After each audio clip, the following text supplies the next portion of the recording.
नमस्कार साथियों, आपके अपने YouTube चैनल हिंदीपीडिया में एक और प्रश्नोत्तरी के साथ अभिनंदन। आज की प्रश्नोत्तरी में आधुनिक काल के ऐसे महत्वपूर्ण प्रश्नों को लेकर उपस्थित हूँ जो परीक्षाओं के लिए महत्वपूर्ण हैं। आइए हम सभी आधुनिक काल के कुछ महत्वपूर्ण प्रश्नों के साथ आगे बढ़ते हैं। प्रश्नोत्तरी का पहला प्रश्न है, नागार्जुन का वास्तविक नाम क्या है? प्रताप नारायण, वैद्यनाथ मिश्र, उग्र, मैथिल। इस तरह से नागार्जुन का वास्तविक नाम पूछा गया है, तो नागार्जुन का वास्तविक नाम वैद्यनाथ मिश्र, आपका बी विकल्प सही हो जाएगा। अगले प्रश्न पर चलते हैं। अगला प्रश्न है, नागार्जुन मैथिली में किस नाम से लिखते थे? अब पूछा गया है, नागार्जुन मैथिली में किस नाम से लिखते थे? यात्री, रसा, भारतेंदु, अस्क। तो नागार्जुन जो है मैथिली में यात्री नाम से लिखते थे, मैथिली में यात्री नाम से लिखते थे। इसी तरह से अगले प्रश्न पर चलते हैं। अगला प्रश्न है, नागार्जुन किस धारा के कवि हैं? छायावादी, प्रगतिवादी, प्रयोगवादी, अलंकारवादी। अब यहाँ पूछा गया है नागार्जुन किस धारा के कवि हैं, तो चार धाराएं हैं, छायावादी, प्रगतिवादी, प्रयोगवादी, अलंकारवादी। आप सही विकल्प लगा सकते हैं प्रगतिवादी। नागार्जुन प्रगतिवादी धारा से संबंधित हैं, प्रगतिवादी धारा के कवि हैं। इस तरह से अगले प्रश्न पर चलते हैं। अगला प्रश्न है, नागार्जुन का युगधारा काव्य संकलन किस वर्ष प्रकाशित हुआ? नागार्जुन का युगधारा काव्य संकलन किस वर्ष प्रकाशित हुआ?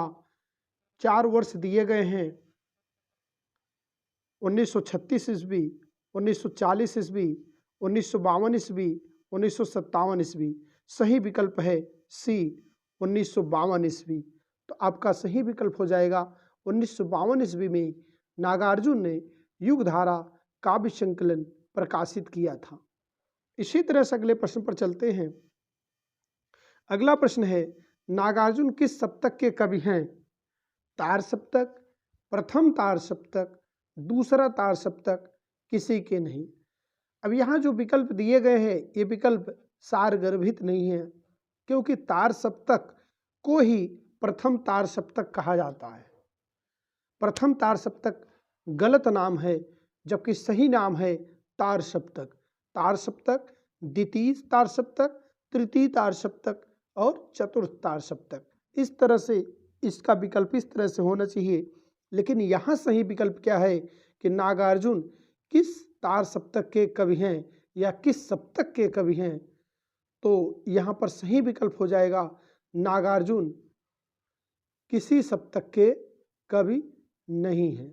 नागार्जुन किसी तार सप्तक के कवि इसमें से नहीं है, न तो तार सप्तक के हैं, न तो प्रथम तार सप्तक के हैं, न तो दूसरे तार सप्तक के हैं। तो यहाँ पर सही विकल्प है किसी के नहीं, डी विकल्प सही हो जाएगा। तो आपका डी विकल्प सही हो गया।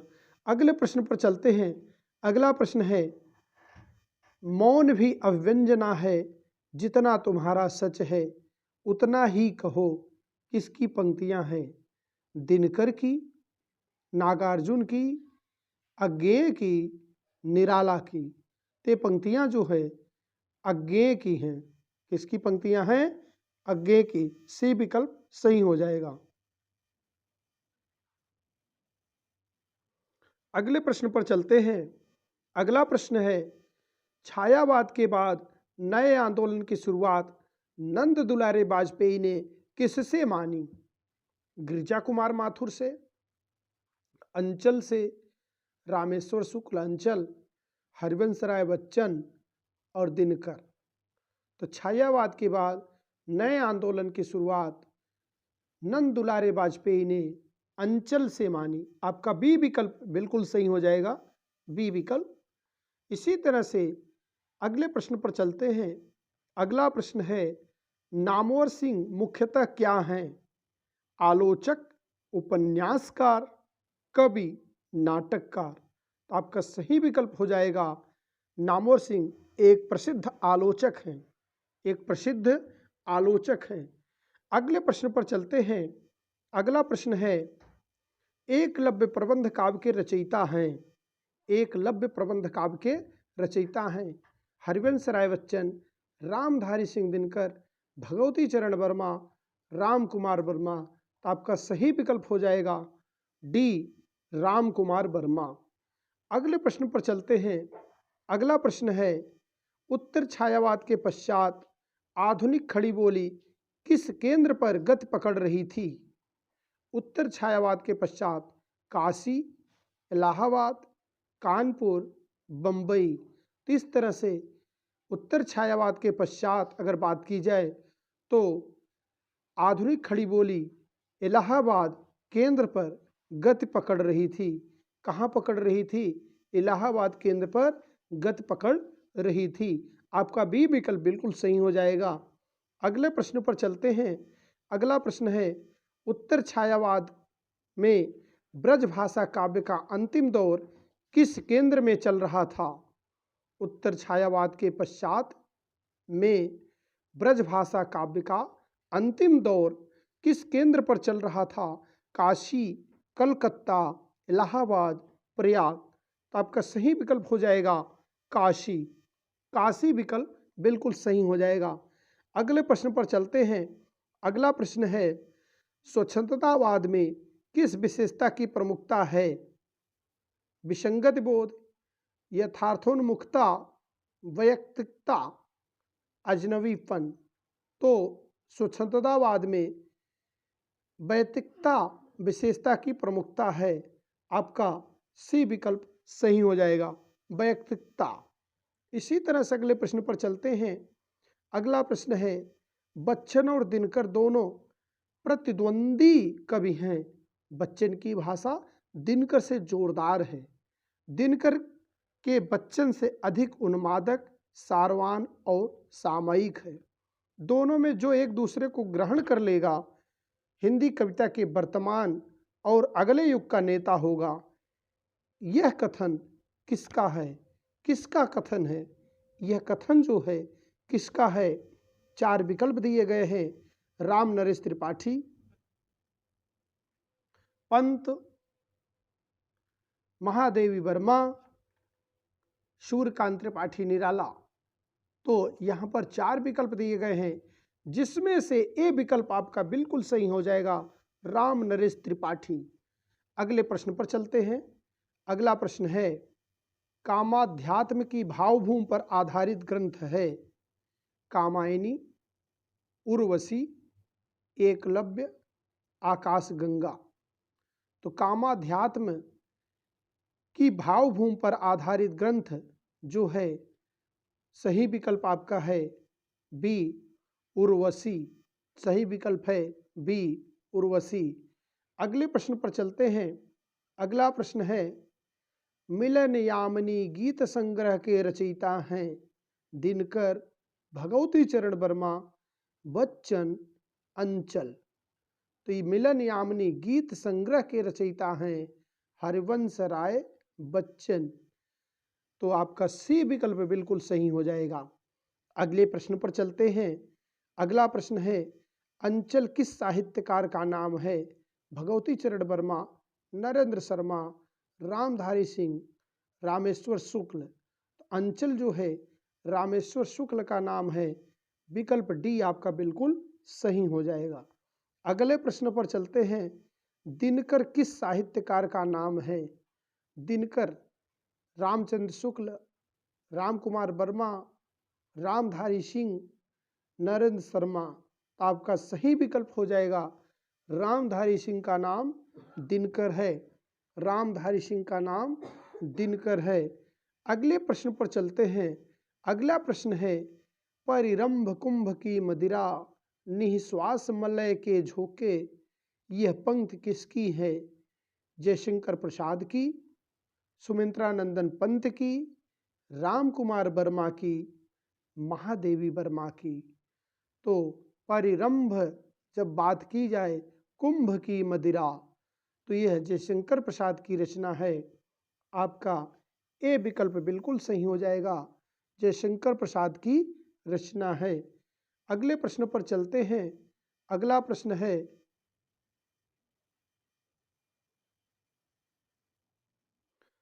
सुमन किस साहित्यकार का नाम है? नरेंद्र शर्मा, शिवमंगल सिंह, रामेश्वर शुक्ल, प्रेमचंद। आपका सही विकल्प है बी, शिवमंगल सिंह सुमन। इसी तरह से अगले प्रश्न पर चलते हैं। अगला प्रश्न है, पर एक तत्व है बीज रूप स्थित मन साहस में, स्वतंत्रता में नूतन सर्जन में, किस कृत्य से ली गई है? आत्मजयी से, अंधायुग से, भारत भारती से, पंचवटी से। तो यहाँ पर 4 रचनाएं दी गई हैं, जिसमें से यह पंक्ति जो ली गई है अंधायुग से ली गई है। आपका बी विकल्प बिल्कुल सही हो जाएगा। पर एक तत्व है बीज रूप स्थित मन साहस में, स्वतंत्रता में नूतन सर्जन में, किस कृत्य से ली गई है? अंधायुग से यह पंक्ति ली गई है। अगले प्रश्न पर चलते हैं। अगला प्रश्न है, तार सप्तक के संपादक व आयोजक थे दिनकर, नागार्जुन, हरिवंश राय बच्चन, अज्ञे। तो आपका डी विकल्प बिल्कुल सही हो जाएगा। सच्चिदानंद, हीरानंद, वात्स्यायन अज्ञेय जी जो तार सप्तक के संपादक व आयोजक थे। इसी तरह से अगले प्रश्न पर चलते हैं। अगला प्रश्न है, तार सप्तक किस वर्ष प्रकाशित हुआ? बहुत ही महत्वपूर्ण प्रश्न है। तार सप्तक अर्थात प्रथम तार सप्तक जो कहा गया है, किस वर्ष प्रकाशित हुआ? तो आप यहाँ देखेंगे 1943 में प्रथम तार सप्तक प्रकाशित हुआ। पहला तार सप्तक 1943 में प्रकाशित हुआ। दूसरा तार सप्तक 1951 में, अगर दूसरे की बात करें 1951 में प्रकाशित हुआ। और तीसरा तार सप्तक 1959 में प्रकाशित हुआ। 1959 में तीसरा सप्तक प्रकाशित हुआ। और चौथा सप्तक जो है 1979 में, यहाँ पे सही विकल्प नहीं दिया गया है। 1979 में चौथा तार सप्तक प्रकाशित हुआ। तो आपको चारों तार सप्तक हमेशा याद रखने हैं। एक प्रश्न पूछा ही जाता है, आप सदैव एक प्रश्न कर पाएंगे यदि तार सप्तक की चारों वर्षों को याद रखते हैं। तो आपका यहाँ प्रश्न है, तार सप्तक किस वर्ष प्रकाशित हुआ? आपका सही विकल्प हो जाएगा तार सप्तक 1943 ईस्वी में प्रकाशित हुआ। अगले प्रश्न पर चलते हैं। अगला प्रश्न है, प्रयोग का कोई वाद नहीं है, प्रयोग अपने आप में इष्ट नहीं है, वह साधन है और दोहरा साधन है। किसका कथन है? नरेश मेहता का, नागार्जुन का, अज्ञेय का, रामविलास शर्मा का। तो यह कथन जो है सच्चिदानंद, हीरानंद, वात्स्यायन अज्ञेय का है। इसी तरह से अगले प्रश्न पर चलते हैं। अगला प्रश्न है, राहों के अन्वेषी किन कवियों को कहा जाता है? तो राहों के अन्वेषी दूसरा सप्तक के कवियों को, तीसरा सप्तक के कवियों को, चौथा सप्तक के कवियों को या तार सप्तक के कवियों को कहा जाता है। तो आपका सही विकल्प हो जाएगा, मोस्ट इम्पॉर्टेंट है, कई बार परीक्षाओं में पूछा गया है। यह तार सप्तक जो है राहों के अन्वेषी, तार सप्तक के कवियों को राहों के अन्वेषी कहा गया है। अगले प्रश्न पर चलते हैं। अगला प्रश्न है, अज्ञेय किस सप्तक के कवि थे? तार सप्तक, दूसरा सप्तक, तीसरा सप्तक, चौथा सप्तक। तो सच्चिदानंद, हीरानंद, वात्स्यायन अज्ञेय तार सप्तक के कवि थे। तार सप्तक के लिए एक कूट बनाया गया है, कूट सूत्र है राम प्रभा अग्नि, राम प्रभा अग्नि। तो इस तरह से आप याद रखेंगे तो प्रत्येक अक्षर कवि के पहले अक्षर से लिया गया है। तो इस तरह से आप एक कूट बना सकते हैं बहुत सरल तरीके से और याद भी रख सकते हैं। अगले प्रश्न पर चलते हैं। अगला प्रश्न है, द्वितीय सप्तक किस वर्ष प्रकाशित हुआ? अभी बताया गया था कि प्रथम सप्तक 1943 में और द्वितीय सप्तक 1951 ईस्वी में। तो आपका सही विकल्प यहाँ हो जाएगा 1951 में द्वितीय सप्तक, और 1970 और 75 दोनों तारीख जो दी गई हैं ये सही नहीं है। तो आपका बी विकल्प यहाँ बिल्कुल सही हो गया है। अगले प्रश्न पर चलते हैं। अगला प्रश्न है, अज्ञे ने किस तार सप्तक की भूमिका में प्रयोग शब्द को स्पष्ट किया? अज्ञे ने किस तार सप्तक की भूमिका में प्रयोग शब्द को स्पष्ट किया है? अज्ञे ने तार सप्तक, दूसरा सप्तक, तीसरा सप्तक, चौथा सप्तक। तो सही विकल्प होगा दूसरे सप्तक की भूमिका में प्रयोग शब्द को स्पष्ट किया है। तो आपका बी विकल्प बिल्कुल सही हो जाएगा। अगले प्रश्न पर चलते हैं। अगला प्रश्न है, तृतीय सप्तक किस वर्ष प्रकाशित हुआ? 1959 में, 1951 में, 1936 में, 1968 में। अब यहाँ तृतीय सप्तक किस वर्ष प्रकाशित हुआ? तो पहला सप्तक 1943 में था, दूसरा सप्तक 1951 में था और तीसरा सप्तक 1959 में था। तो आपका ए विकल्प बिल्कुल सही हो जाएगा 1959। इसके बाद चौथा सप्तक जो है 1979 में प्रकाशित हुआ था। 1979 1979 में प्रकाशित हुआ था। इसी तरह से आपका ए विकल्प सही हो गया। अगले प्रश्न पर चलते हैं। अगला प्रश्न है, मुक्तिबोध किस कवि किस सप्तक से संबंधित है, संबद्ध है? तार सप्तक, दूसरा सप्तक, तीसरा सप्तक, चौथा सप्तक।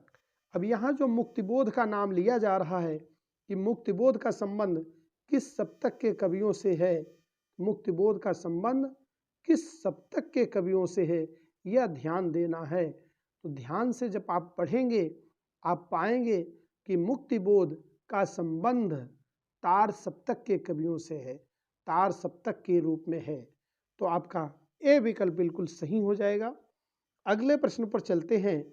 अगला प्रश्न है, शकुंतला माथुर किस सप्तक से संबंधित हैं? तार सप्तक से, तीसरा सप्तक से, दूसरा सप्तक से, चौथा सप्तक से।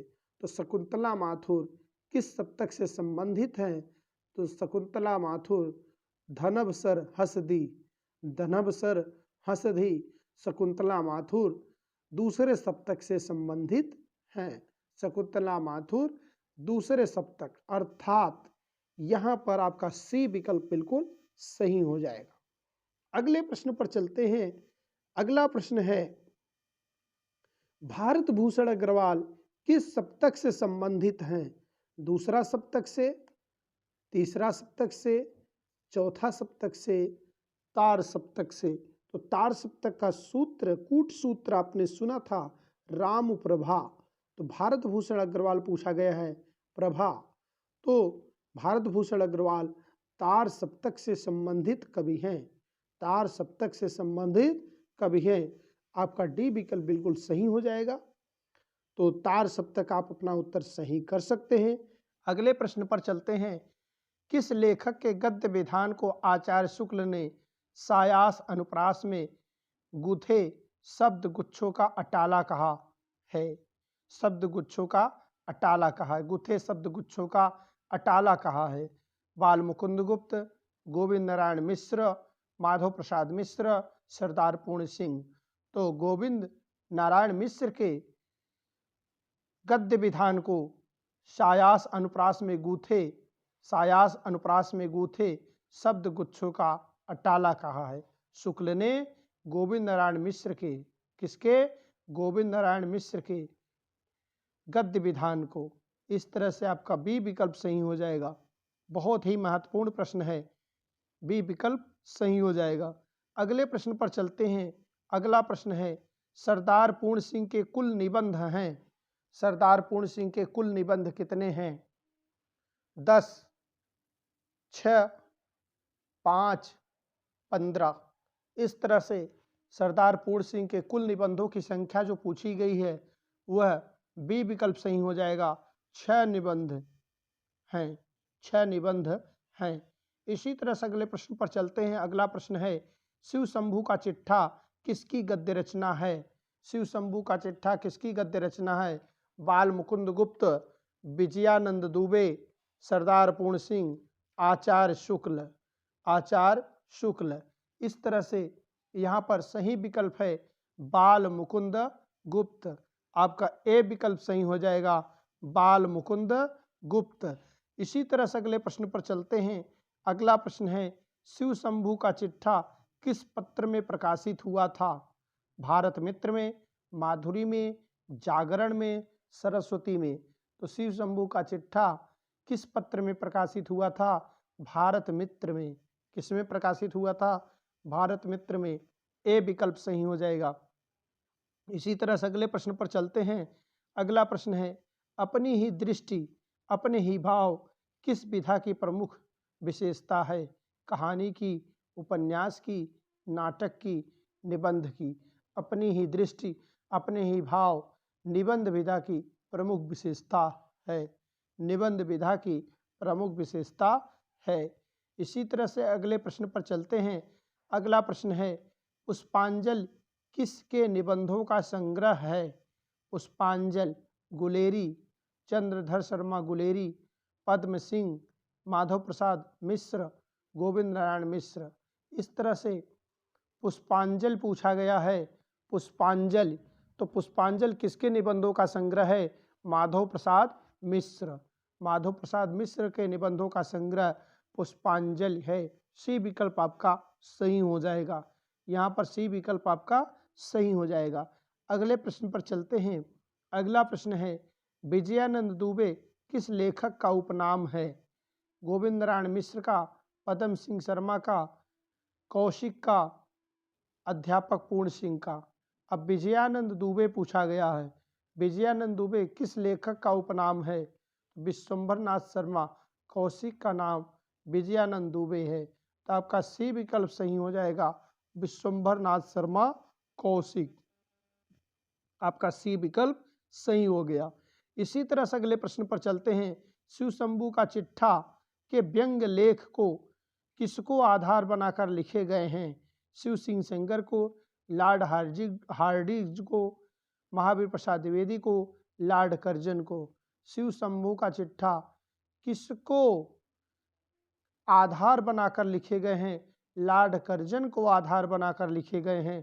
तो विकल्प डी आपका सही हो जाएगा, लॉर्ड कर्जन को आधार बनाकर लिखे गए हैं। अगले प्रश्न पर चलते हैं। अगला प्रश्न है, आचरण की सभ्यता किसका निबंध है? महावीर प्रसाद द्विवेदी का, सरदार पूर्ण सिंह का, रामचंद्र शुक्ल का, पद्म सिंह शर्मा का। इस तरह से आचरण की सभ्यता बी विकल्प आपका सही हो जाएगा, सरदार पूर्ण सिंह का निबंध है आचरण की सभ्यता। अगले प्रश्न पर चलते हैं। अगला प्रश्न है, कन्यादान निबंध के लेखक हैं। कन्यादान निबंध के लेखक कौन हैं? अध्यापक पूर्ण सिंह, गोविंद नारायण मिश्र, माधव प्रसाद मिश्र, बाल मुकुंद गुप्त। अध्यापक पूर्ण सिंह कन्यादान निबंध के लेखक हैं। कन्यादान निबंध के लेखक अध्यापक पूर्ण सिंह हैं। अगले प्रश्न पर चलते हैं। अगला प्रश्न है, सुतापराधे जनकस्य दंडः। सुतापराधे जनकस्य दंड निबंध के लेखक हैं कृष्ण बिहारी मिश्र, पद्म सिंह शर्मा, श्याम सुंदर दास, महावीर प्रसाद द्विवेदी। अब यहाँ है सुतापराधे जनकस्य दंड, महावीर प्रसाद द्विवेदी का लिखा हुआ निबंध है। महावीर प्रसाद द्विवेदी का लिखा हुआ निबंध है। डी विकल्प आपका सही हो जाएगा। अगले प्रश्न पर चलते हैं। अगला प्रश्न है, कछुआ धर्म किसका निबंध है? कछुआ धर्म किसका निबंध है? तो माधव प्रसाद मिश्र, चंद्रधर शर्मा गुलेरी, जगन्नाथ चतुर्वेदी, बाल मुकुंद गुप्त। तो कछुआ धर्म चंद्रधर शर्मा गुलेरी का निबंध है। तो बी विकल्प आपका सही हो जाएगा, चंद्रधर शर्मा गुलेरी का। इसी तरह से अगले प्रश्न पर चलते हैं। रसज्ञ रंजन निबंध संग्रह के लेखक हैं महावीर प्रसाद द्विवेदी, बाल मुकुंद गुप्त, श्याम सुंदर दास, सरदार पूर्ण सिंह। रसज्ञ रंजन अब रसज्ञ रंजन जो पूछा गया है, इसके रचनाकार कौन हैं? तो रसज्ञ रंजन के रचनाकार महावीर प्रसाद द्विवेदी जी हैं। रसज्ञ रंजन के रचनाकार महावीर प्रसाद द्विवेदी जी हैं। अगले प्रश्न पर चलते हैं। अगला प्रश्न है, आचार्य रामचंद्र शुक्ल के अधिकांश मनोवैज्ञानिक निबंध किस पत्रिका में प्रकाशित हुए? प्रभा, नागरी पाषाणी पत्रिका, माधुरी, इंदु। इस तरह से यहाँ ध्यान देने की बात है, आचार्य रामचंद्र शुक्ल के अधिकांश मनोवैज्ञानिक निबंध नागरी पाषाणी पत्रिका में प्रकाशित हुए। तो आपका बी विकल्प सही हो जाएगा, नागरी पाषाणी पत्रिका। अगले प्रश्न पर चलते हैं। अगला प्रश्न है, कविता क्या है किसका प्रसिद्ध निबंध है? महावीर प्रसाद द्विवेदी का, बाल मुकुंद गुप्त का, पद्म सिंह शर्मा का, पंडित रामचंद्र शुक्ल का। इस तरह से यहाँ पर जो रचना है महावीर प्रसाद द्विवेदी का, कविता क्या है किसका प्रसिद्ध निबंध है? तो कविता क्या है, प्रसिद्ध निबंध है रामचंद्र शुक्ल का। रामचंद्र शुक्ल का प्रसिद्ध निबंध है। कविता क्या है? तो डी विकल्प आपका सही हो जाएगा। इसी तरह से अगले प्रश्न पर चलते हैं। कविता क्या है निबंध प्रारंभ में किस पत्रिका में प्रकाशित हुआ? कविता क्या है निबंध प्रारंभ में सरस्वती पत्रिका में प्रकाशित हुआ। प्रारंभ में सरस्वती पत्रिका में प्रकाशित हुआ। इसी तरह से अगले प्रश्न पर चलते हैं। कवि और कविता कैसा गंभीर विषय है, कहने की आवश्यकता नहीं, पर इस विषय से बहुत मोटी बातें बहुत मोटे तौर पर कही गई हैं। किसकी पंक्तियां हैं? अब यह पंक्तियां किसकी हैं? यह पंक्तियां हैं महावीर प्रसाद द्विवेदी की, रामचंद्र शुक्ल की, श्रीधर पाठक की, चंद्रधर शर्मा गुलेरी की। तो यह पंक्तियां हैं रामचंद्र शुक्ल की। यह पंक्तियां हैं रामचंद्र शुक्ल की। इसी तरह से अगले प्रश्न पर चलते हैं। अगला प्रश्न है, मारिस मोहि कुठाव निबंध के लेखक हैं। मारिस मोहि कुठाव निबंध के लेखक माधव प्रसाद मिश्र, चंद्रधर शर्मा गुलेरी, रामचंद्र शुक्ल, हजारी प्रसाद द्विवेदी। तो मारिस मोहि कुठाव निबंध के रचनाकार लेखक हैं चंद्रधर शर्मा गुलेरी। चंद्रधर शर्मा गुलेरी। इसी तरह से अगले प्रश्न पर चलते हैं। अगला प्रश्न है, लज्जा और ग्लान निबंध के लेखक कौन हैं? लज्जा और ग्लान निबंध के लेखक रामचंद्र शुक्ल, बाल मुकुंद गुप्त, सुखदेव बिहारी मिश्र, सरदार पूर्ण सिंह। अब लज्जा और ग्लान निबंध के लेखक हैं आचार्य रामचंद्र शुक्ल। ए विकल्प सही हो जाएगा। इसी तरह से अगले प्रश्न पर चलते हैं और इस वीडियो का अंतिम प्रश्न है, चिंतामण निबंध किसका निबंध है? चिंतामण किसका निबंध संग्रह है? श्याम सुंदर दास का, पद्म सिंह शर्मा का, जगन्नाथ चतुर्वेदी का, पंडित रामचंद्र शुक्ल का। अब चिंतामण निबंध जो है किसका है? तो यह निबंध पंडित रामचंद्र शुक्ल का है। इसके 3 भाग हैं।